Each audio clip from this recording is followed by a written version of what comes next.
Programa Opiniões com Alma. Todas as sextas-feiras, semanalmente, os convidados partilham a sua opinião sobre temas atuais, sobre temas do passado e sobre perspectivas do futuro. Cada convidado traz consigo uma mão cheia de histórias com alma para contar, onde as profissões, a família, percursos de vida, saberes e sentires são o centro das conversas. Programa Opiniões com Alma. Todas as sextas-feiras, de Paulo Jorge.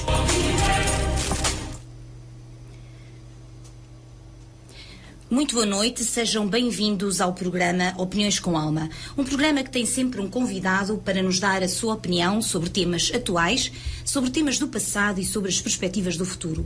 Irá falar-nos também sobre o seu percurso de vida, sobre as escolhas profissionais, onde os laços afetivos são sempre o centro das nossas conversas. Hoje temos connosco o Sr. Professor Rogério Duarte. Boa noite, Rogério. Olá, boa noite, Paula. Permite-me que te continue a tratar por tu. Claro, Muito obrigada. Olha, antes de mais, quero agradecer em meu nome e em nome da Rádio Lafões o teres aceitado de imediato este convite. Muito obrigada por teres dito presente, muito obrigada por estares aqui connosco.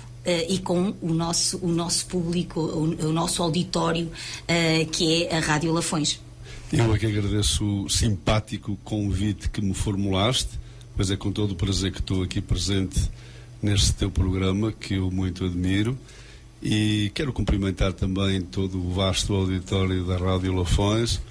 Já há uns tempos que eu não tinha tido a oportunidade de comunicar com os ouvintes da Rádio Lafões e hoje, numa circunstância diferente, vamos lá então ao trabalho. Muito bem. Rogério, temos-te visto aí muito ativo nas redes sociais, mais propriamente nos blogs, mais precisamente no canal.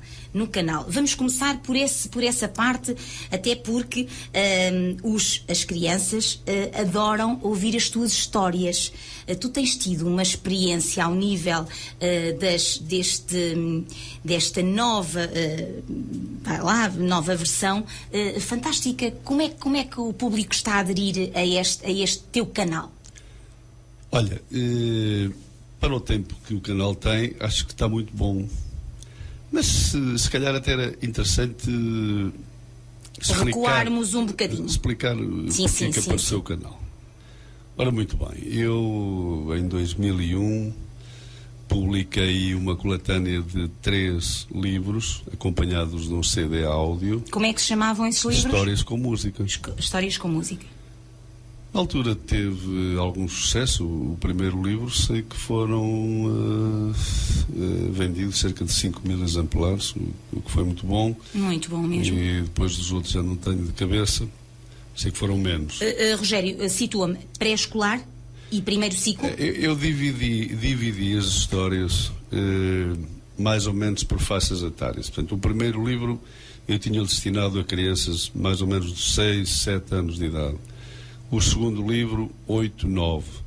E o terceiro livro, que eram histórias mais longas, um pouco mais longas do que as dos outros livros, para as faixas etárias de 9, 10 anos, até 11 anos. Muito bem. Ali apanhando o final do primeiro ciclo e o início do segundo ciclo, não é? Exatamente. Muito bem. Olha, e como é que foi como é que receberam as crianças, o público, como é que receberam esses primeiros 3 livros? Eu tive experiências muito interessantes. Vendeu bem, já disseste que efetivamente vendeu bem, mas qual foi o teu feedback? Qual era a tua sensibilidade relativamente àquilo que eles apreendiam do livro? Havia histórias que de facto as crianças gostavam bastante e eu nessa altura também desenvolvia uma atividade que era formação para professores e educadores de infância e professores do primeiro ciclo.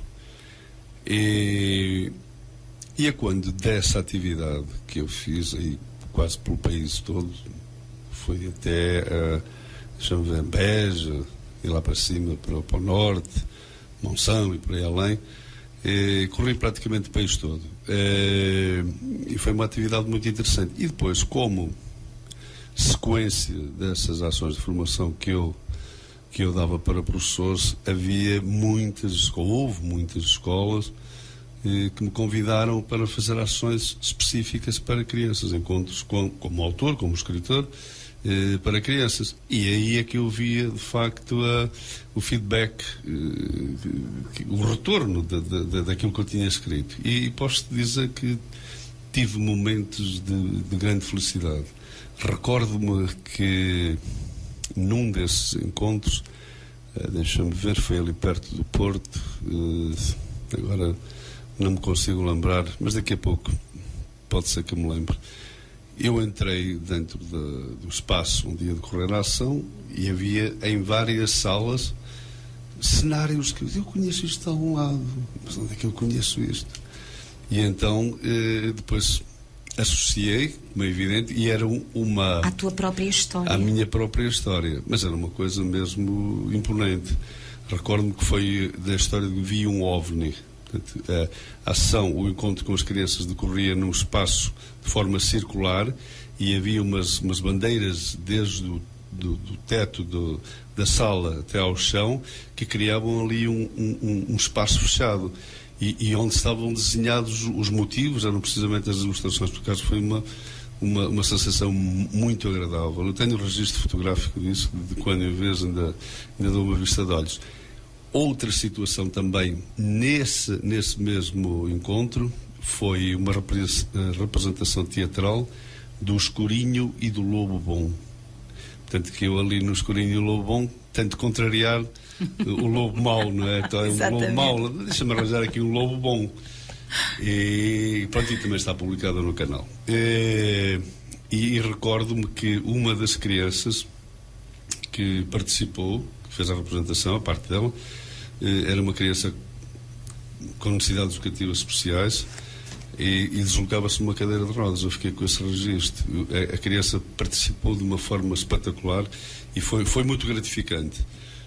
Para além de outras histórias que eles representaram, nomeadamente o Chanfrisco. O Chanfrisco é o best-seller lá das histórias. Rogério, deixa-me interromper-te para te perguntar o seguinte, certamente os nossos ouvintes têm curiosidade. Como é que nascem estas histórias? Olha, eu desde sempre gostei de escrever. Não sou escritor, eu não me considero um escritor, porque a palavra escritor tem uma carga muito grande e eu És não autor. Exatamente, eu não me atrevo a assumir-me como escritor. Independentemente de todas as histórias que estão publicadas são da minha autoria, quer em suporte de livros. Quantos livros já vão?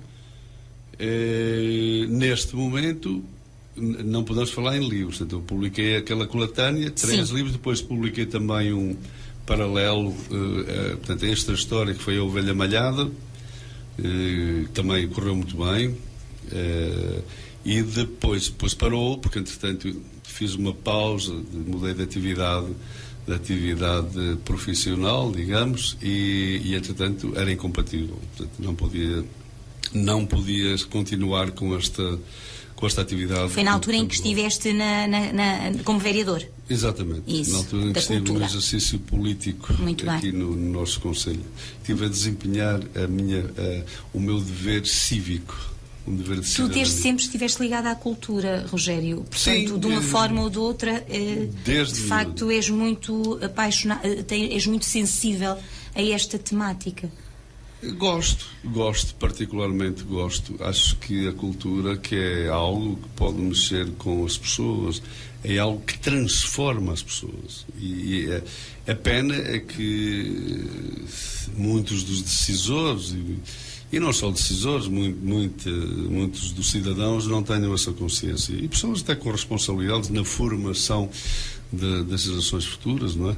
E é preciso que nós tenhamos a coragem e que consigamos assumir que a cultura, efetivamente, nas suas mais diversificadas manifestações, e aqui cultura depois também se cruza um bocado com a arte, transforma as pessoas. A arte é cultura. É cultura, isso mexe, portanto, faz as pessoas, torna as pessoas diferentes, torna as pessoas mais sensíveis, torna as pessoas mais atentas, mais preocupadas com o outro. Há valores que também são transmitidos através da arte e que são pilares fundamentais digamos na organização psicológica de cada indivíduo, não é? E as histórias surgem de facto por uma paixão que eu tenho em escrever. Eu gosto muito de escrever e fui juntando. E como é que eu publico as histórias? Eu, na altura, em 2001, penso eu, 2001, agora não posso precisar, fui incumbido, digamos, de dar apoio no primeiro ciclo na área da expressão musical e dramática. E comigo também o professor Menezes. Portanto, eram os dois aqui, os colegas aqui da escola, os professores de educação musical. Mas nós não tínhamos formação pedagógica para o primeiro ciclo. Portanto, a nossa formação, quer científica, quer pedagógica, está direcionada para o segundo e terceiro ciclos. E deparámos aqui com alguma dificuldade, porque não queríamos estar a cometer aqui qualquer que fosse o erro, não é? Deixa-me interromper-te para dizer o seguinte. É engraçado essa tua perspectiva, porque eu achava que até sendo primeiro ciclo, maior facilidade eles até têm de beber tudo e mais alguma coisa. Portanto, explica-me porquê essa dificuldade para ti de ensinares ao primeiro ciclo quando até dás ao segundo ciclo e ao terceiro ciclo. Pois, mas é que é preciso saber dar. E o saber dar tem muito que se lhe diga. Eu recordo-me a primeira aula que fui dar ao primeiro ciclo, comecei a escrever no quadro a letra da canção que ia trabalhar com aquelas crianças. E alguns não sabiam ler? Não, eles estavam no primeiro ano. Ai, meu Deus, isto é uma grande confusão. Como é que eu me vou desenvencilhar disto? Portanto, é preciso, claro, adaptar-se. Ora, como é que eu vou fazer isto? Pois ninguém lia, eles não sabiam ler. Mas eu sei perfeitamente essa dificuldade. Eu quero é que tu expliques lá para casa, para as pessoas entenderem. É assim, a estratégia que eu utilizei, que eu fui utilizando ao longo dos tempos e que ainda utilizo hoje, nós temos que aprender a descer ao nível das pessoas, das crianças. E isso não é nada do outro mundo, mas também não é assim tão fácil quanto parece, não é? Porque nós temos que ir lá abaixo mesmo. Também não te parece quando eles gostam, bebem tudo e é tipo esponjazinhas? Sim, mas o problema é que se tu não souberes dar, a receptividade é zero. Claro, e depois o efeito é contraproducente. Eu recordo-me quando vim para aqui para São Pedro do Sul, que foi há foi em 1987. Quantos anos? Faz lá as contas, já estou com Não vale a pena, não vale a pena a esta hora. 36, 37 anos, não é? Ora, muito bem. Eu recordo-me que... E agora perdi aqui o fio à meada. Estavas a falar do primeiro ciclo, quando vieste para cá, há 37 anos, 36, 37 anos. Sim, mas agora não sei o que é que... Em relação à dificuldade que os meninos do primeiro ciclo têm em absorver... Sim, já. E então, eu abri aqui uma escola de música com o professor Menezes. E o que é que aconteceu? Apareceu-me um grupo de adultos que eu chamei-lhes na altura os traumatizadinhos da música. Porque é que ele dizia-me, professor, eu andei a aprender música, mas eu não aprendi nada, era só solfejo e eu ainda sei as notas. Pronto, quer dizer, o problema está precisamente aí, é porque a música, eu falo da música que é a minha área, não vou falar de outras áreas para as quais não tenho nem formação, nem vocação, nem jeito. Porque às vezes não preciso ter formação, preciso ter jeito, não é? E eu recordo-me, disse, pois isto de facto tem razão, porque como sabes, o ensino estava completamente errado, porque só aprendia música quem de facto tinha muito gosto e espírito de sacrifício e precisava da música, se calhar para arranjar algum escape ou coisa que valha. E eu comecei a fazer o contrário, que às vezes é difícil de perceber. Eu já, às vezes em conversas com colegas, se me ensinasse a tocar, tenho um desgosto de não saber tocar uma música na guitarra, queres que eu te ensine? eu ensino-te. Aprendes, não te preocupes. Mas eu nos dó e ré, não tem nada a ver com dó nem com ré. Senta-te e pega na guitarra. A primeira coisa que eu faço é ensinar uma música. Uma coisa simples, só com 2 acordes. E aí as pessoas quebram logo ali uma barreira enorme, que é a barreira da dificuldade. E ficam motivados, não é? Exatamente. Porque a motivação é sempre do sujeito, não é? Nós temos que criar condições para que o sujeito se motive. Portanto, essas condições eu tento criá-las. E a partir daí sinto que as pessoas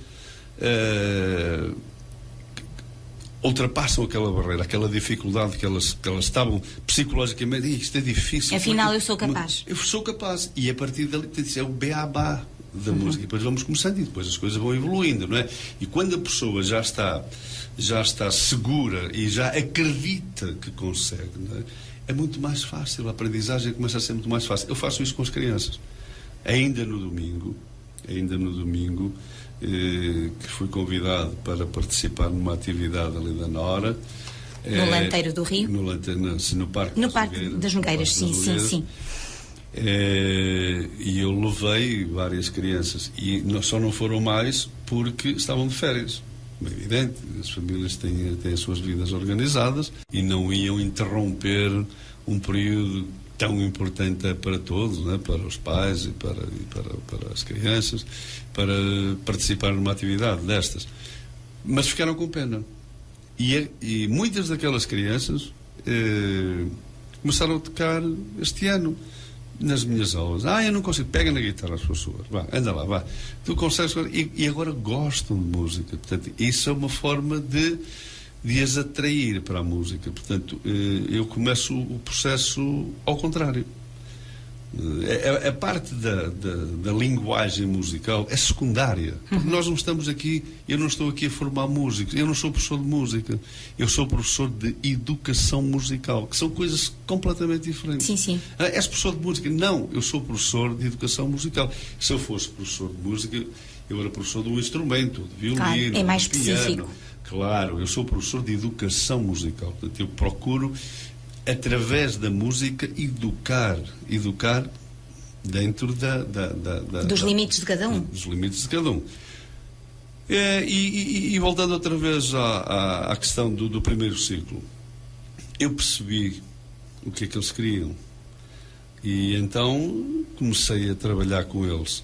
E surgiu a ideia de criar uma ferramenta de trabalho que ajudasse os professores do primeiro ciclo a desenvolverem atividades no âmbito da educação musical, da expressão musical e dramática, a expressão dramática, que são coisas diferentes. A expressão musical é diferente de educação musical e diferente de música, assim como a expressão dramática é diferente do teatro. Portanto, são coisas diferentes e não podem ser confundidas, não é?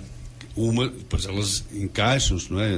Umas nas outras, mas estamos a falar do início, da forma como é que se deve trabalhar. Como é que eu trabalho? Atenção que eu não sou aqui o dono do... Sim, mas tenho tido, felizmente, e modéstia à parte, tenho tido algum sucesso ao longo dos anos, tanto é que o trabalho está à vista. Não é muito, poderia ser mais, mas enfim, eu tenho a minha consciência tranquila, faço aquilo que posso e o que sei e como sei. Muito bem. Agora, surgiu então essa ferramenta de trabalho, a necessidade. Mas vamos fazer um livro, um manual para a expressão musical e dramática. E assim foi. Avançámos com um manual para o primeiro e o segundo anos, com um suporte. Na altura ainda era cassete. Ainda havia as cassetes. Tinha cassete e tinha um CD também. Havia esses dois formatos. E fui andando pelo país fora. Paralelamente, como tinha as histórias escritas, lembrei-me e falei com o indivíduo da editora, e propus-lhe: olha, eu tenho um projeto. Não tenho projeto nenhum, tenho uma data de histórias, gosto muito de escrever. Mostre-me. E mostrei-lhe algumas histórias e ele ficou entusiasmado. E disse: agora eu queria associar a isto a música e eu a contar as histórias. Pronto, e foi assim que nasceu o projeto. Tal como eu te falei há pouco, isto foi em 2001, penso eu, está mais menos anos. Sim. E, entretanto, andei a fazer esses trabalhos pelo país fora, portanto, a receptividade. Mas, Rogério, quando andavas a fazer estes trabalhos, portanto, tu conseguias conciliar a tua carreira de docente com esses trabalhos? Sim, porque, pronto, normalmente... Era ao fim de semana? Não, tinha um dia livre. Sim. E nesse dia não tinha atividade letiva. Exato. Aproveitava e ia, ou se tivesse, por exemplo, uma manhã livre, desde que fosse por aqui perto, não é? Claro. Portanto, eu tinha que ir sempre de véspera, ficava no hotel, ficava onde quer que fosse, e fazia a ação tinha uma duração de 3 horas e depois regressava. Muito bem. Isso. Se houvesse, hoje em dia se calhar seria mais fácil, mas o contacto é diferente. Hoje em dia faz-se formação através de videoconferência, não é?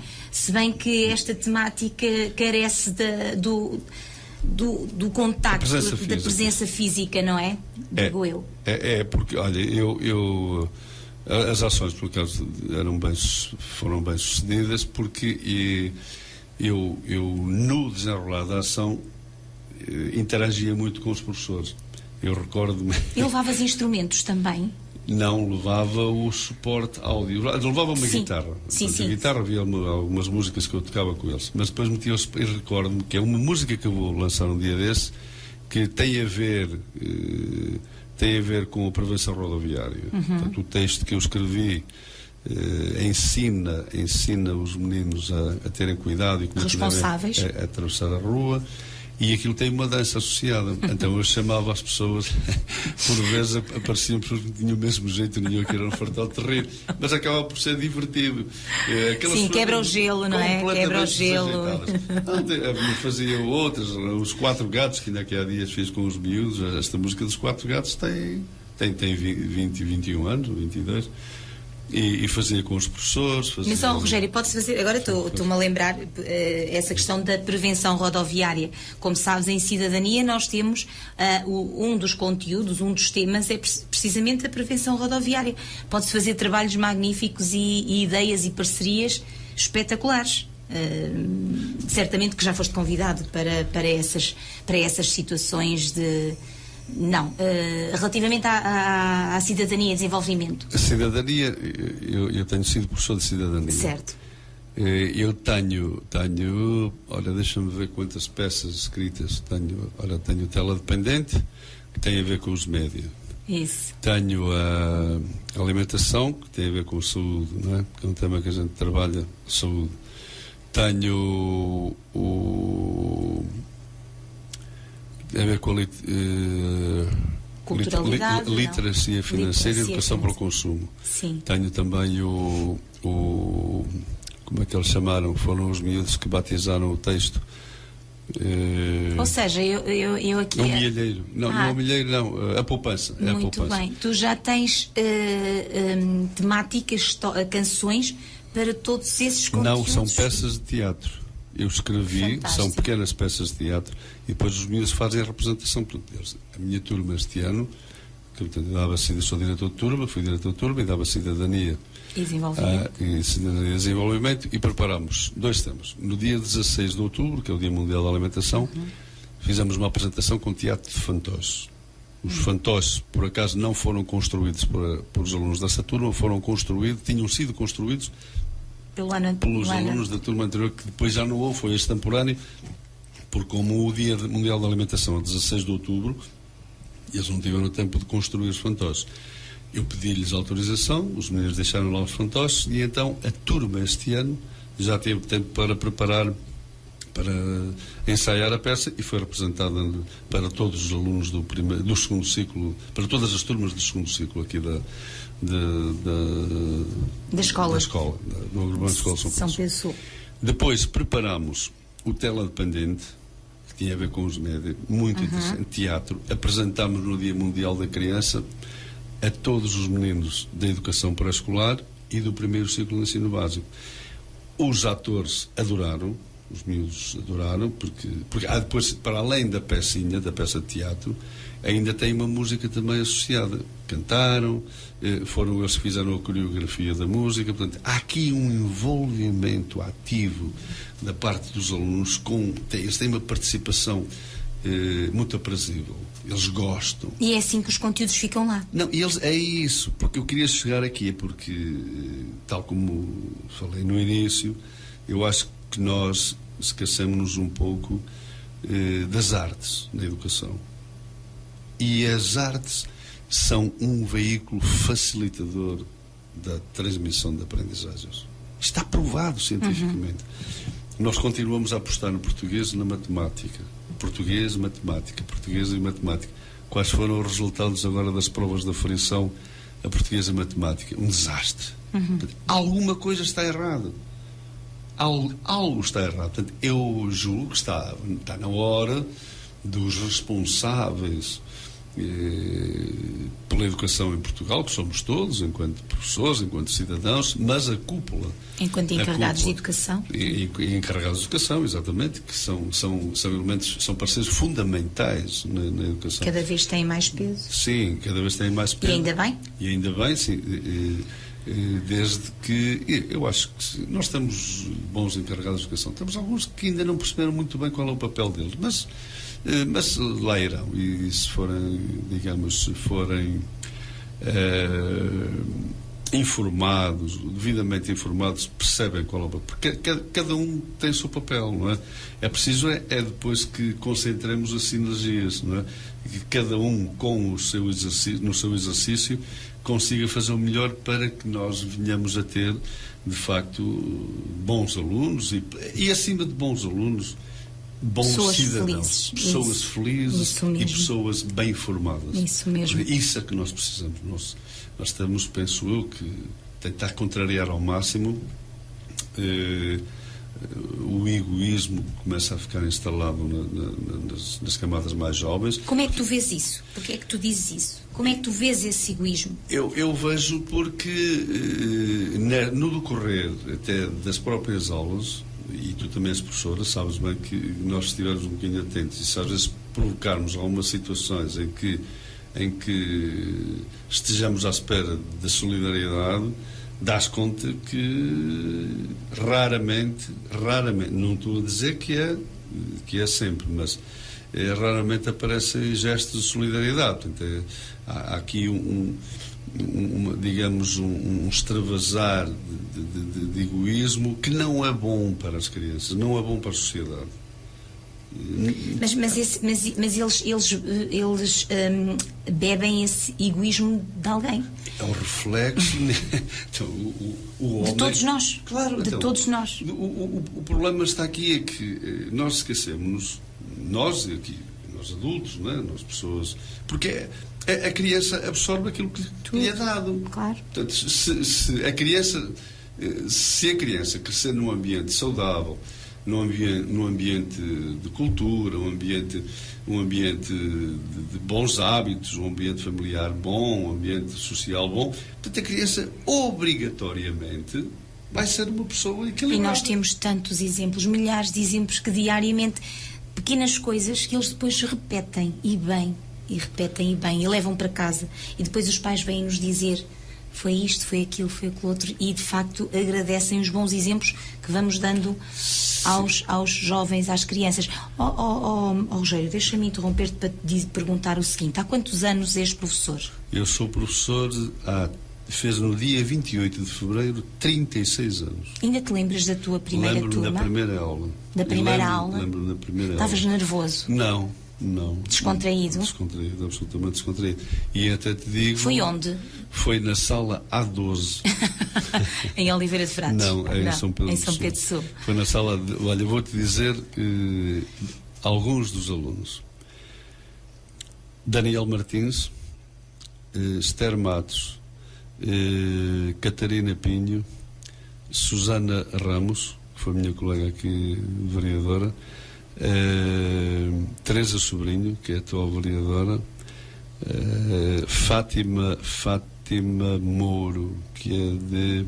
Acho que é Fátima Mouro, que é de Pinho,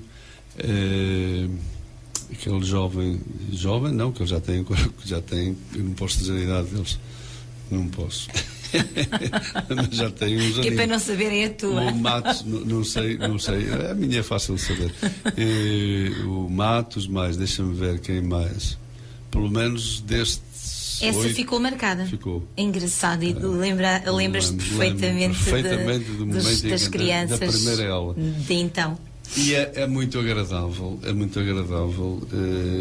agora vê-los, porque E alguns, inclusivamente, vêm deixar mensagens nos posts que vamos colocando, e ele já não se deve lembrar de mim, mas eu lembro-me tão bem dele. Eu lembro-me, por acaso tenho uma boa memória a esse nível. Eu lembro-me de muitos. Agora, destes últimos já tenho mais dificuldade. Sim. Sim, agora, dos primeiros lembro-me de coisas fantásticas que fiz. Aliás. Então, mas não percorreste muitas escolas, não, então, aqui à volta? Foi só mesmo São Pedro Sul e Oliveira de Frades? Só fui a Oliveira de Frades um ano. Engraçado. E ainda foi na escola. Recordo-me que. No antigo ciclo, lá em cima. Recordo-me que à segunda-feira tinha uma aula no refeitório. Era um cheiro a comida horrível. Uma coisa horrível. Nunca mais me esqueci. Acho que ainda tenho nas minhas narinas aquele cheiro da comida, assim, uma coisa. Pronto, mas isso, enfim, é bom, é o cheirinho a comida. Mas dependia da comida, não é? Normalmente, à segunda-feira, não era nada especial. E já era pós-refeição. Era uma massa com atum. Provavelmente. Mas, por acaso, tenho algumas boas recordações desses primeiros anos. Há quantos anos? 36. 36. Recordo-me que foi mais um desafio. Tive uma aluna que era surda e, como consequência, muda, e eu cismei, porque ela dançava muito bem. Na altura, era a vibração. Na altura andava aí muito na berra aquela música da lambada. E eu tocava aquilo e a miúda dançava. E eu disse assim, isto é esquisito, como é que é possível? E ela dançava tão bem ou melhor que os outros. Isto é um fenómeno.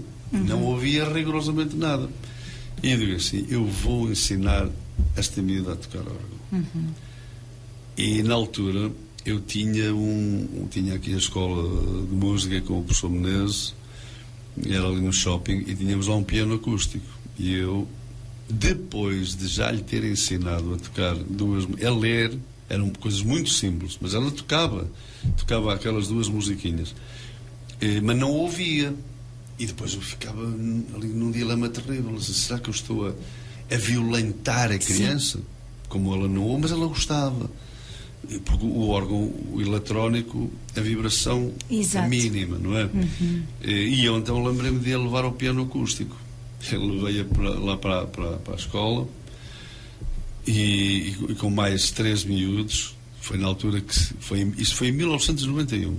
Ainda tens contacto com essa menina? Com essa senhora, né? Senhora, claro. Por acaso sei onde é que ela trabalha. É a Paula. Trabalha ali trabalhava na lavandaria da Misericórdia. Uma vez ainda fui lá oferecer umas fotografias que tinha tirado no casino. Ela foi tocar ao Casino da Figueira, numa festa que houve da DREC. E ela, ensinada por ti. Ensinada, para mim foi dos momentos mais felizes da minha vida enquanto professor. E entretanto levei ali ao piano com um lamiré. Sabes o que é um lamiré? Não é? Sim. Diapasão. Sim. E então o diapasão dá aos 440 Hz, corresponde à nota lá. E eu disse-lhe, carrega na nota, faz assim. E ela tocou a nota lá, e eu bati com o diapasão e meti-lhe na cabeça. Ela ficou com uma felicidade, foi um momento de felicidade para ela, porque ela ouviu o som daquela tecla. Pronto, são episódios que acontecem nas nossas vidas que marcam. Que marcam. Tive uma outra, que há dias andava lá a arrumar as minhas bagunças, pá. Eu andava nos CDs, a escolher, vou deitar isto fora, para ali, para aqui. Não. É fácil para ti desfazer-te de material? É muito difícil. Fácil? Muito difícil. É muito difícil, sim. E entretanto vejo participação do rancho do Ciclo na Feira Popular de Lisboa. Eu já não me lembrava daquilo. Portanto, eu e o professor Menezes organizámos um rancho aqui no segundo ciclo, e fomos convidados para ir participar na antiga Feira Popular de Lisboa. As crianças vão de São Pedro do Sul para a Feira Popular. Foi um momento de alegria. O que é que eu faço? Aqui há dias... Como é que arranjaram na altura os trajes? Era a Dona Antónia, que já faleceu, uma funcionária que fazia. E eu ia ensaiar na hora do almoço com os miúdos. Encurtava a minha hora de almoço e os miúdos também. E íamos lá para a sala A13 ensaiar. Nunca mais houve, pois não, rancho ali na... Não. E entretanto, o que é que eu fiz aqui há dias? Partilhei com algumas pessoas que eu reconheci esse vídeo. Foi uma que coisa, delícia. Pronto, eu recebi logo mensagens de agradecimento e tal. Professor, que maravilha, fantástico, fomos crianças felizes, fiquei com isso, fomos crianças felizes. Portanto, estas passagens, estes episódios marcam-nos a nossa vida, a nossa atividade. Rogério, deixa-me dizer-te, portanto, há pouco disseste aí uma coisa muito interessante. De facto, o nosso ensino está muito virado para o foco no português, na matemática.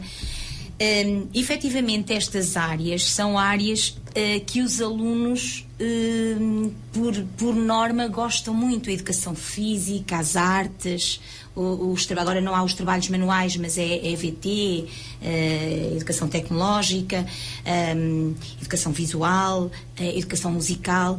Estas áreas, por norma, é muito fácil gostar dos professores. Não te parece que os alunos ficam com excelentes experiências nestas áreas, e é muito fácil gostar dos professores porque estas áreas parece que estão muito mais à vontade, os próprios alunos estão muito mais à vontade. Não achas que têm vantagem estes professores? Tu, por exemplo, a educação musical, que os meninos podem tocar, podem fazer barulho, podem expandir-se, enquanto que em português, enquanto que em história, enquanto que em matemática tem que estar ali um bocadinho mais em silêncio, a ouvir ou a fazer os exercícios. O que te parece disto? É assim, eu não tenho nada contra o português. Claro que não, claro que nem pelo estamos... contrário, são disciplinas nucleares. Claro, nós não podemos, de maneira alguma, secundarizar estas disciplinas, porque um indivíduo que não saiba ler não vai conseguir ir a lado nenhum. Um indivíduo que não sabe fazer contas não consegue ir a lado nenhum. Não foi isso que eu disse. Sim, eu já lá vou. Agora o problema é o seguinte: há formas e formas de trabalhar, de dar aulas, porque tu podes ensinar português, podes ensinar até matemática de forma muito engraçada. Exatamente, de forma é preciso, o problema verdade. está aí, cativante. Exatamente, portanto, sim. Agora a pedagogia que tu utilizas, a metodologia que tu utilizas, aí é que está o busilos da questão, porque eu acho que nós... Sim, mas não vamos bater na mesa, não vamos bater palmas, depende. Sim, depende. Há muita coisa que tu podes ensinar, através da expressão corporal, o próprio teatro. Então, exato, em português. Em português em história. Sim, em história. Então, eu recordo-me quando o Sénico apresentou aqui a peça Onde Vás Luís, os miúdos que participaram, na altura tiraram notas excelentes no exame de história. Porquê? Porque estudaram a história, não é? Compreenderam. A questão é essa. Porque se fosse uma coisa imposta, se calhar não tinha. Eu acho que isto passa um bocado por aí. É evidente que eu não tenho aqui nenhuma varinha de condão, nem ninguém tem. E exige muito da criatividade do professor. É verdade. E isto não se estuda também. Isto não se estuda nos livros. Portanto, também é um bocado inato. Portanto, há pessoas que têm mais propensão têm mais jeito do que outras. Pronto, mas é evidente, não podemos fazer professores à medida disto ou daquilo. Agora que de facto nem professor, nem os alunos. Agora, uma coisa certa, nós ainda não conseguimos dar o salto em termos de acompanhar a evolução tecnológica. Uma criança hoje chega à escola com desenvolvimento em termos tecnológicos extraordinário. Agora imagina, Aqui em São Pedro Sul já estamos aqui em um grande centro escolar, com todas as condições e mais algumas. Mas eu falo isso com algum conhecimento de causa, porque é um projeto que me saiu da cabeça, pronto.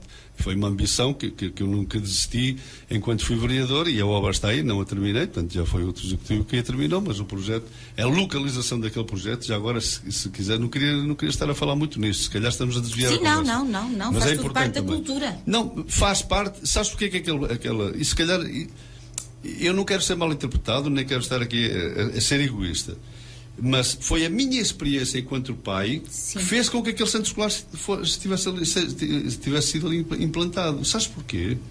Porque eu sou pai de 4 filhos e com idades muito próximas, e eu vivia em Cotães e vinha para baixo numa carrinha que eu tinha na altura.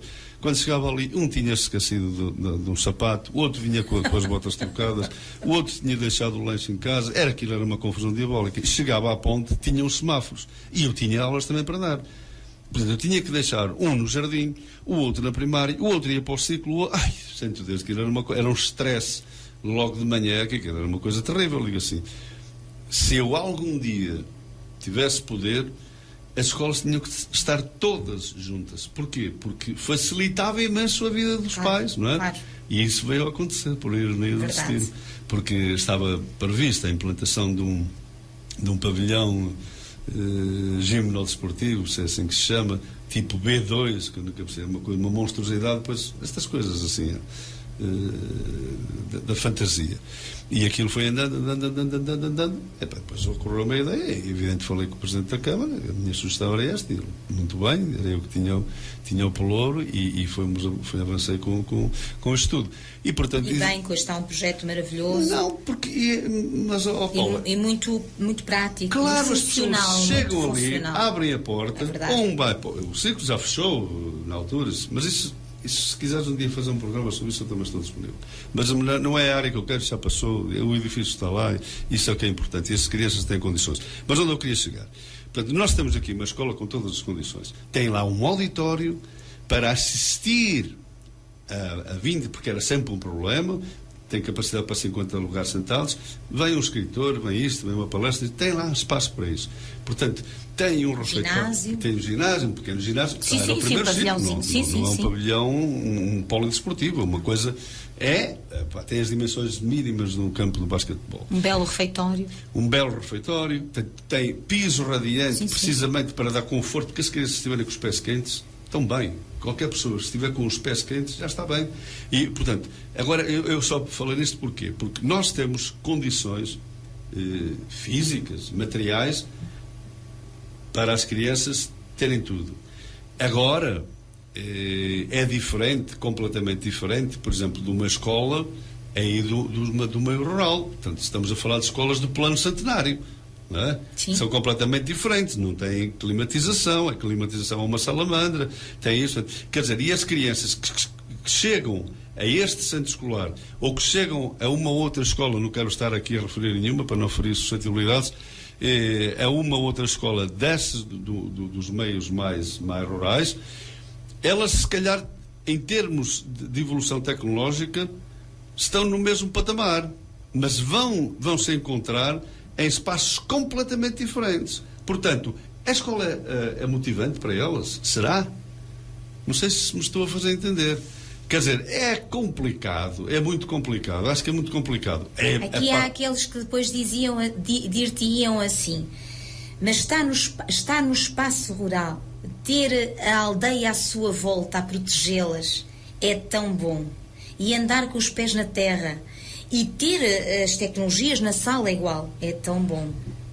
Aí é diferente. Ter, pois é evidente. Aliás, eu sou um acérrimo defensor do meio rural, tanto é que a minha opção de vida foi essa. Portanto, eu vivo numa aldeia, bem perto daqui, eu faço a minha agricultura biológica, sou eu que faço mesmo, porque gosto e ando descalço, gosto disso, escrevo as minhas histórias neste ambiente. Portanto, quer dizer, eu valorizo o mundo rural numa escala muito, muito, muito elevada. Portanto, em detrimento dos meios urbanos. Eu acho que as crianças que crescem... Aliás, eu considero-me uma criança Eu fui uma criança feliz porque cresci no meio rural. Aliás, as histórias que eu escrevo têm, maioritariamente, têm a ver com as minhas vivências da infância e da adolescência. Eu que já ouvi algumas, tive o cuidado de ouvir algumas, o cuidado e o prazer, atenção, porque são maravilhosas. Muito obrigado, muito obrigado. Por acaso, uma das coisas que eu tenho tido, desculpa lá estar agora... Não tem mal, é mesmo salto, assim, a conversa é como as cerejas. Eu por um lado fico muito satisfeito, mas por outro lado eu disse, mas os meus clientes são os pequenitos. Os adultos gostam mais das histórias que os pequenitos, não sei, não é isso, é que os adultos... Mas são os adultos que as vão transmitir. Exatamente, é que a criança não chega lá por ela, claro. É um papel do adulto. Depois de ensinadas, elas já vão. Sim, por exemplo, nós estamos com crianças de tenra idade que são consumidores em grande escala de conteúdos digitais. Estamos a falar de vídeos, maioritariamente vídeos. Sim. E esses vídeos estão disponíveis não em português de Portugal. Atenção que eu não tenho nada contra o português, porque eu sou brasileiro. Eu sou carioca. Portanto, não tenho o sotaque brasileiro, porque vim pequenino, mas, portanto, toda a minha família, quer da parte da minha mãe, que são 5 irmãos, eram 6 irmãos, já faleceu um, agora são 5, está toda a gente no Brasil. Os meus primos, só tenho cá uma prima agora, que fez a opção de viver em Portugal, e acho que fez muito bem. E da parte do meu pai, que também só tinha um irmão, que já faleceu, portanto, mas esse não tinha filhos, portanto, toda a minha família está no Brasil. Portanto, eu tenho um contacto diário com gente brasileira. Isso não tem nada de xenofobia. Eles são muito à frente. Muito à frente. Agora, a questão é esta. A nível da comunicação... Sim, sem sombra de dúvida. Eu fico preocupado quando os educadores, quando eu tenho encontros com crianças e depois falo com os educadores, como é evidente, e elas dizem, sabe que nós estamos aqui com um problema muito grave. As crianças chegam ao jardim de infância com 3 anos de idade, olha, você coloca isso, olha, dá para mim isso, com sotaque brasileiro. Portanto, podes-me perguntar, que mal é que isto tem? Eu não sei se tem mal, se tem bem. Agora, acho que não está muito correto. Portanto, se nós estamos em Portugal, se estamos a nossa língua materna, eu acho que ela deve ser transmitida tal como ela é. Portanto, ela não deve... A posteriori, depois cada um faz aquilo que entender. Agora, em termos de formação do cidadão, da criança, do cidadão, portanto, é preciso que nós consigamos preservar a verdadeira língua do Camões, não é? Que é um bocado polémico, depois quando se fala no Camões, e aí não vai dar, não, você está, o que é, não tem Camões, não sei. Pronto, efetivamente, por exemplo, as minhas histórias, e modéstia à parte, levam uma cargazinha, um sotaque de São Pedro, não é? Que os verdade. Sabes que uma vez... tu prezas o sotaque, o regionalismo. Sim, não faço esforço nenhum. Nada, pronto, é isso. Não faço. Maravilhoso. Eu noto, eu ouço, não é? E até porque sou músico, tenho alguma facilidade em ouvir.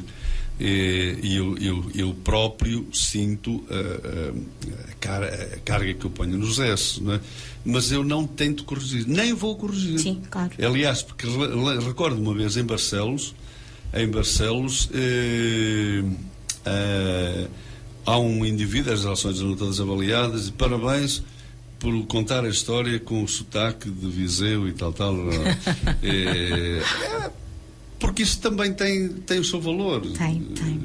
Aliás, um alentejano estar a tentar não estar com pronúncia com o sotaque alentejano, acho que não tem piada nenhuma, não é?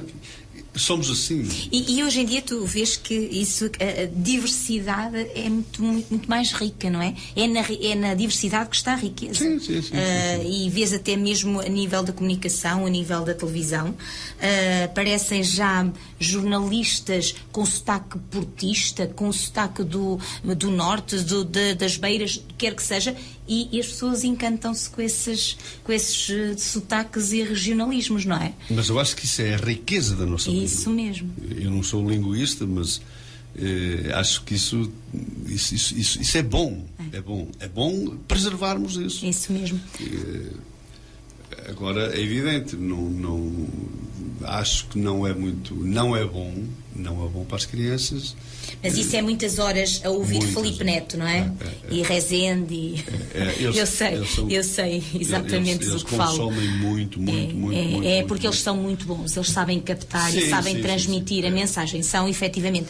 Rogério, como é que chegaste a esta, portanto, tens uma página, um canal, como é que veio esta ideia? Como é que surgiu esta ideia? Olha, eu nunca gostei de me apoderar de ideias dos outros. Está tudo inventado já. E entretanto, eu faço as minhas caminhadas.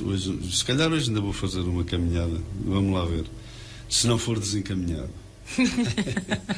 E então, eu tenho aí um grande amigo com quem caminho diariamente, e não só com ele, com outras pessoas, caminho sozinho, e gosto muito de andar pelos pinhais sozinho. Agora é perigoso andar pelos pinhais, porque está muito calor e enfim. Por causa dos javalis?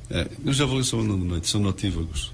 Só andam de noite. Só andam de noite. Mas dia estão a descansar. Se estavas a dizer que ias caminhar agora à noite, portanto... Não, mas já me apareceu um javali. Exatamente. Ali na ecopista. Já não abriu, já duas vezes.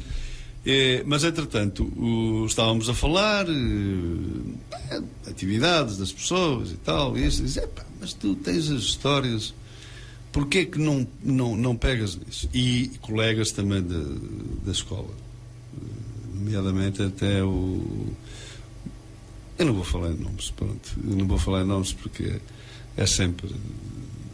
Embora as pessoas nos chateiem, mas acho que não. Claro que não, são teus amigos, não é essa? Pronto, tens aí, porque eu quando escrevo, eu gosto de dar as coisas a ler. E eu tenho um pavor ao erro.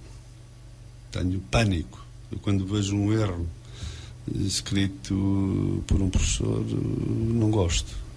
E então, como sou professor, tenho essa fobia, eu não sei o que lhe posso chamar. E então, quando escrevo, dou a ler a um indivíduo que é um grande amigo e que eu considero muito, e que é uma sumidade em português, que é o Alcídio Fritz. Sim, Fritz, mais conhecido por Fritz. Tenho o privilégio de ser amigo dele. Grande linguista. Grande linguista. Sabe muito. Sabe mesmo muito. Fantástico. Aquele sabe muito. E, entretanto, eu gosto de... Fernando, queres ler esta? Porquê? Está engraçado, está giro. Porquê que tu não publicas isso? E depois, depois lá nas caminhadas e tal, o meu amigo das caminhadas, vou falar que é um desenho, o Dr. Sousa. Porquê que não abres um canal? Porquê que não abres um canal no YouTube? Eu vou lá agora abrir um canal no YouTube, estou lá com paciência para isso. Abre. E então eu falei com o professor Menezes, que é barra nisso. Sabe muito também. Sabe. A esposa tem também um canal. Com muito sucesso. Muito sucesso. 218 mil subscritores. É uma coisa já muito sucesso. Fantástica mesmo. A nível da culinária é incrível. É espetacular. Muito bom. E, entretanto, ele tem-me ajudado imenso. Porque eu vou-te ser sincero, eu não sou muito... adepto destas novas tecnologias. Sim, mexo, desarrasco, faço o que quero. Aliás, sou eu que monto as histórias e tal. E depois ele dá a afinação final e dá uma ajuda imensa. E foi assim que surgiu. Portanto, então vamos lá experimentar. Foi há quanto tempo? Foi no dia 12 de fevereiro. Portanto, é muito recente. É muito recente. Neste momento são 16 histórias publicadas. Porque é que eu publiquei essas 16 histórias? Porque publicadas no canal. No canal. Certo. Sim. Eu tinha as ilustrações em formato digital, e então, através de um software que é o Premiere Pro, monta-se as histórias e depois eu gravo. Eu gravei as histórias com este telemóvel. Sim. Com este telemóvel. As primeiras, agora não. Agora estou a ter a ajuda do professor Menezes, ele grava com a câmara dele, que é uma coisa profissional. Estas últimas. Mas eu gravei precisamente com este telemóvel. As primeiras, uma brincadeira, então deixa ver como é que isto corre. Pronto, infelizmente... E gostaste do resultado? Gostei. Gostaste? É interessante. Eu, por acaso, gostei mesmo muito. Acho que estás no bom caminho. 16 histórias que tens. Estão 16, tenho muitas mais. E sabes que isto é o futuro, tens noção disso, não é? Sim, mas há aqui uma particularidade que eu tenho de falar, que é o seguinte. Nós estamos numa sociedade excessivamente consumista. Isto é, pega, larga, é o imediato. E as histórias não são para chegar lá e ver uma vez e tchau. Isso é como um livro. Tu podes ler um livro mais do que uma vez, mais do que duas, mais do que três. Há passagens que nós temos que voltar atrás. Claro, há milhões de visualizações de certos vídeos. Eu tenho a certeza que cada pessoa não viu, ou cada criança não viu só uma vez. Viu 1, 2, 3, 4, 5, 6, 7, 8, 9, 10, 20. Até saberem de cor. Exatamente, portanto, e é isso que me está ainda a faltar. Portanto, eu vou continuar a publicar, como é evidente. Aliás, agora vão sair já Relembra lá para casa, para quem nos está a ouvir. Pois é evidente, eu acho, mas eu sou suspeito, quer dizer, porque estou a falar daquilo que é meu, não é? Mas eu não defendo que vejam só as histórias com música. Não, relembra lá para casa o canal, o nome do canal. Sim, já lá chego, obrigado. O apelo que faço aqui, quem nos estiver a ouvir, é que, por favor, deem às crianças a visualizar, não é? Ou ouvir histórias de autores portugueses. Porque nós temos um autor que eu tenho uma inveja de não saber contar como ele conta. Inveja no bom sentido de ter. Claro que sim, claro que sim. Temos tanta gente a contar. Mas aí eu estou a sentir algum... Rogério, eu ouvi-te contar aquelas histórias, fiquei encantada. Está bem, mas tu ouves o Fontinha a contar uma história, sim, ele parece que nos leva. Eu não consigo, ainda não consigo. Mas vai com calma, vais lá chegar. Sim, eu espero bem que sim. Eu gosto de contar as histórias. Eu fiquei encantada e é isso que tu dizes. Dá vontade de ouvir uma segunda vez, porque há ali pormenores que na primeira não apanhaste.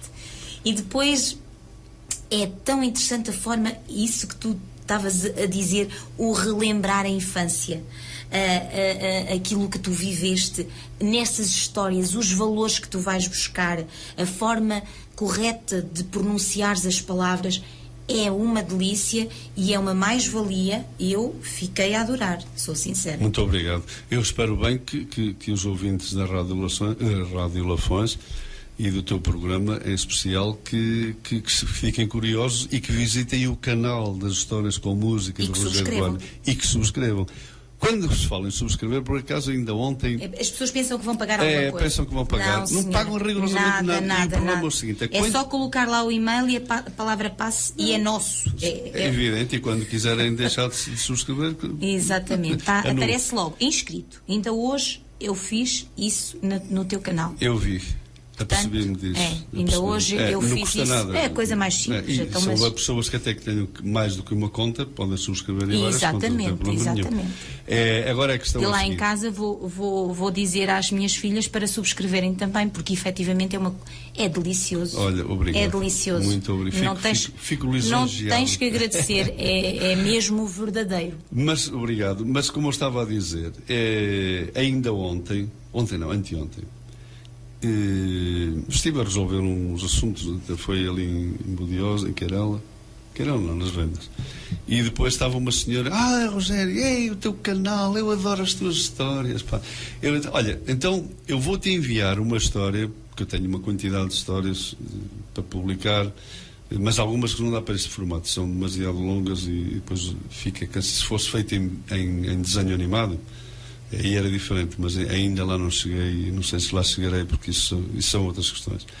E, entretanto, aquilo tinha a ver com aquela história, o Baile das Bruxas. E fala de lugares onde eu, quando era criança, e ela também, quando era criança, íamos brincar, que era uma pedra enorme, que era um escorrega. Eu lembro-me que, na véspera de um casamento lá de uma senhora, eu cortei a língua burro, descia pedra, a gente sentava-se num cartão e em vez de ir com as pernas esticadas, não, fui com os joelhos encolhidos, chegava abaixo, bati com os joelhos e bati com a língua nos joelhos, cortei a língua. Era uma hemorragia terrível, uma coisa horrível. E então, o escorrega, o senhor Serafim, que era o senhor Serafim do Russo, que era gago, contava histórias que via lá as bruxas, as feiticeiras. Eu deliciava-me quando era criança, lá na Mercearia da Terra, a ouvir o Sr. Serafim a contar a história. Então eu fiz a história do baile das bruxas. E então mostrei-lhe, olha, fala no Ramalhal, que era ali aqui uma pontezita que há lá, no Rio Trouxe, este rio que vem ter aqui o Voga, é um afluente de Voga. E tem um cariz histórico também, muito grande. Estas tuas histórias têm um cariz histórico. Sim. De registro da história, não é? Da história local. Sim. O que é fantástico. Há essa preocupação. Tenho alguma preocupação. É assim, eu quando vai um escritor, eu tenho receio da palavra escritor. Eu acho que é uma responsabilidade muito grande, não é? Acho que sou mais um mensageiro. Eu prefiro ser mensageiro. Porque... Aliás, serás sempre o eterno professor. Evidente. Professor Rogério. Sim, mas o título, não é título, sei lá, isso que tu acabaste de dizer é o menos importante. O importante é que... Não, atenção, que eu não te estou a chamar nem doutor, nem... Não, eu estou a chamar professor. Sim. Que é efetivamente aquilo que és. Evidente. Agora, a questão é a seguinte... Eu preocupo-me, quando escrevo, transmitir alguma mensagem. Por isso é que me considero um mensageiro. Não da desgraça, mas sim de algumas coisas que eu acho engraçadas. Por exemplo, não sei se já visualizaste, o Proteger o Ambiente. Aquela música, que é só música. Eu acho que é importante as crianças ensinarem os pais. É que nós estamos... Há bocadinho... Estamos numa fase que é assim. Porque na psicologia elas estão com o sentido muito mais apurado do que os pais de 30 e tal anos, Isso. 40. Era aí que eu queria chegar há bocadinho, depois a conversa tal que tu disseste, é que uma cereja a gente desvia e tal. Pronto, mas é importante... Deixa cá vir uma outra vez contar histórias até. Porque eu tenho a certeza que os nossos ouvintes estão deliciados a ouvir-te. Estamos no final. Mas diz. Só queria dizer que há muito trabalho que se faz nas escolas e que depois, pela falta de continuidade no ambiente familiar, perde-se tudo. Portanto, eu reparo e dou-lhe sempre os parabéns. Quando eu vejo uma criança ou um adolescente, que agora com as obras que estão a decorrer ali na escola secundária, o 7º, 8º, o 3º ciclo está a funcionar lá embaixo, na EB2, e eu reparo que os miúdos estão a mascar uma bicicleta, a desembrulhar uma bicicleta, ou um roçado, ou um chocolate, ou o que quer que seja, e têm a preocupação de meter... Sim.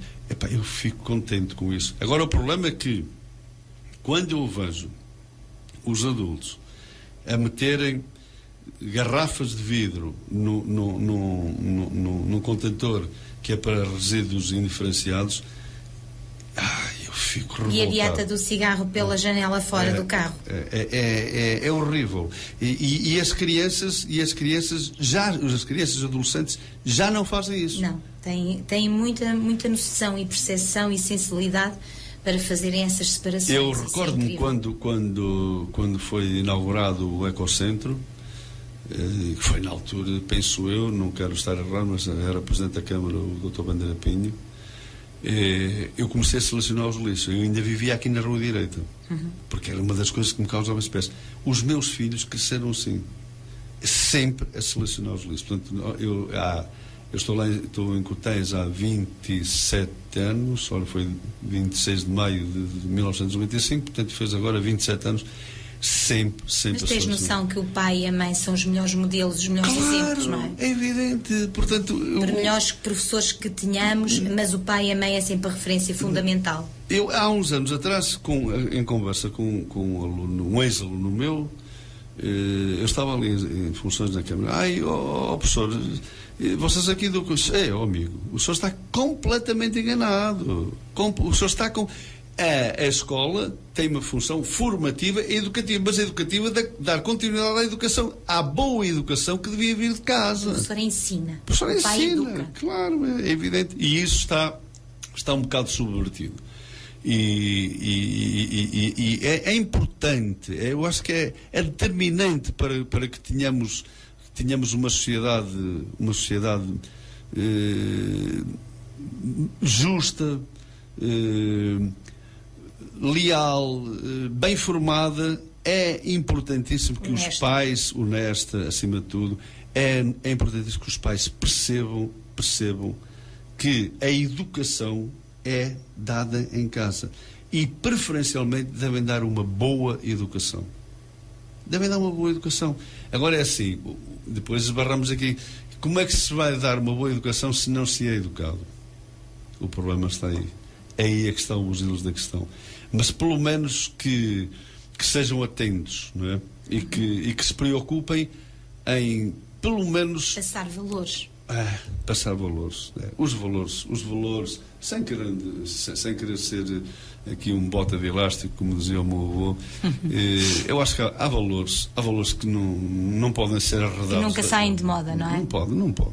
Não pode. O respeito, a solidariedade, a amizade. A justiça. A amizade, que é um valor que eu não abdico. E quando tenho a oportunidade, eu procuro sempre incutir. Esses valores eu reparei que estão muito presentes, muito presentes fantástico. Nas tuas histórias. Se visualizaste o Escurinho e o Lobo Bom? Não. Então visualiza essa história. Lá para casa, relembra o canal, se quem quiser subscrever, então. Então é Histórias com Música de Rogério Duarte no YouTube. Tem já uma panóplia de histórias para ouvir. Tem montes de visualizações. Já com muitas visualizações. E subscrevam o canal. Porquê? Pelo simples facto de que quanto mais subscritores tem, o algoritmo funciona de maneira diferente. Portanto, vai ser muito mais abrangente. Eu não vou enriquecer com isso, nem claro quero, não tem nada a ver com isso. Mas às vezes as pessoas podem... Não tem nada a ver com isso. E ainda que fosse... Sim, o trabalho era meu, mas o objetivo não é esse. O objetivo é mesmo esse que estás a explicar. Portanto, isto é uma realização pessoal. Também é o meu contributo enquanto cidadão para que esses valores... Porque todos nós temos uma função... eu penso que nós devemos ter a preocupação de deixar a terra um bocadinho melhor do que eu encontramos. O que é que os teus filhos acham? Os teus filhos já são meninos para 20 e tal, os não é? Meus filhos são meninos para 34, 31, 29 e 28. Muito bem. Eu já sou avô, eu tenho duas netas. E tem um pai que parece irmão deles. Às vezes. Olha, mas Rogério, o que é que eles dizem deste canal? Apoiam-te? Apoiam-me, claro que sim. Aliás, as minhas netas... Que idade têm as bebês? Tenho uma neta com 3 anos e outra com 1 ano e meio. São pequeninas. Mas há 3 anos já canta o cão fazão. E ela é catalã, é espanhola. Então lá vê aquilo, já sabe a história toda do avô e tal. É evidente que isto é gratificante, não é? Porque... aqui há dias recebi uma mensagem de um amigo: as tuas histórias estão a ser vistas no Japão, porque tem lá um familiar e ele enviou o link e pronto, estão a dizer, isto é global, não é? E é bom. Rogério, não tens às vezes, não te dão feedback, por exemplo, ao nível das educadoras de infância, ao nível das professoras do primeiro ciclo e até do segundo ciclo? Olha, hoje vou passar uma história... porque são histórias com conteúdo imenso, riquíssimo. Não tens tido esse feedback? Tenho, já fui convidado várias vezes. Antes de mais, o que eu estava a esquecer? Em setembro vai sair um livro, portanto, paralelo. Um livro destas histórias? Não. Okay. Uma história nova. É a Abelhinha Zum Zum e o Gato Miau. Portanto, é um livrinho direcionado para o 1º e 2º anos. Ou talvez... Vais lançá-lo em setembro? Quando? Em setembro. Não sei. Sei que a ilustração vai estar pronta agora em meados de junho. Desculpa, meados de agosto. Quem é a editora? É Acento Tónico. É o gerente que era da Gai Livre, com quem eu trabalhei. E aqui há dias, olha, isto é giríssimo. Como é que surge esta nova oportunidade de eu voltar a publicar livros? Eu pedi autorização para a utilização das imagens, porque as imagens não eram minhas. A editora pagou a um ilustrador para ele ilustrar as histórias. As histórias são minhas, as ilustrações não. E eu pedi autorização ao gerente. A editora foi absorvida pela Leia, que era a Gai Livro, e sim senhor, ele autorizou-me sem qualquer problema. E depois disse-me, olha, eu tenho aí uma nova editora, que é a Acento Tónico. Podemos conversar. E assim foi. Portanto, vão sair já 2 livros.